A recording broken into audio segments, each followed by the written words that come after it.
When I was younger, about 3 or 4, my best friend in the whole world was my pet dog, Cookie. She was the best dog I could have hoped to have, and I loved her dearly.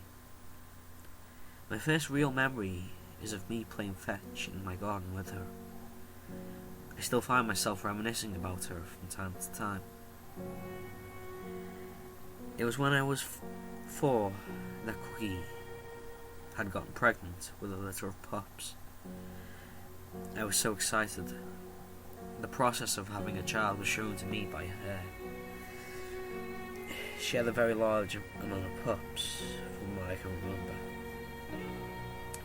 One of those pups, the smallest and most timid, was called Patches, on account of the many patches that appeared in his fur. While all the other pups would bite my ankles or rip into my shoes, Patches would just curl into my lap often and sleep. I'm sad to admit that until just a few hours ago, I had forgotten all about him. Most would have called him the runt of the litter, being so small and all.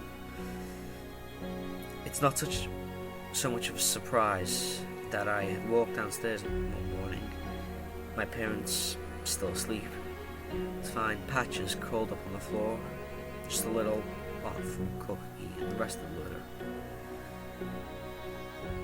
In my naivety, I must have believed that he was awake before the rest. As I called out to him, he gave no response.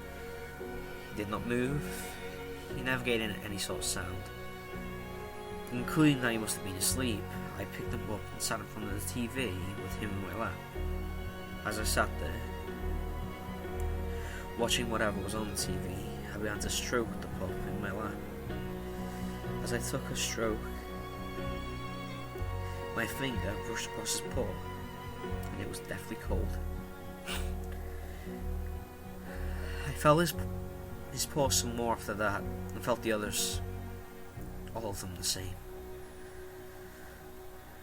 I must have sat there a long time, as my mother had gotten out of bed by the time I had stopped trying to wake the pup up. When I told my mother about the pup, she looked at me sadly and took me up to my bedroom, telling me to stay there while she woke my father up. When they did calm me down, Cookie had been locked in the bathroom with her litter, and Patches lay there on a couch cushion. They explained, as best they could, that Patches had gone to heaven and that he would sleep now.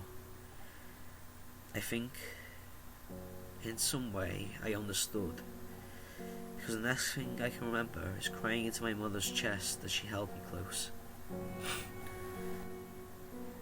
We buried him the same day, and he continues to lie where we rested him to this day.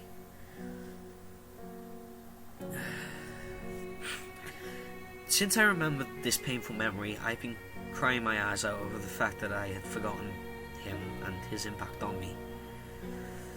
So this video is to tell you that you should never forget those that die, be it a soldier or a pup or just a loved one. All life is precious and should never fully extinguish. We carry them on in our hearts and our memories. We live on with them. They are a part of us. We should never forget that.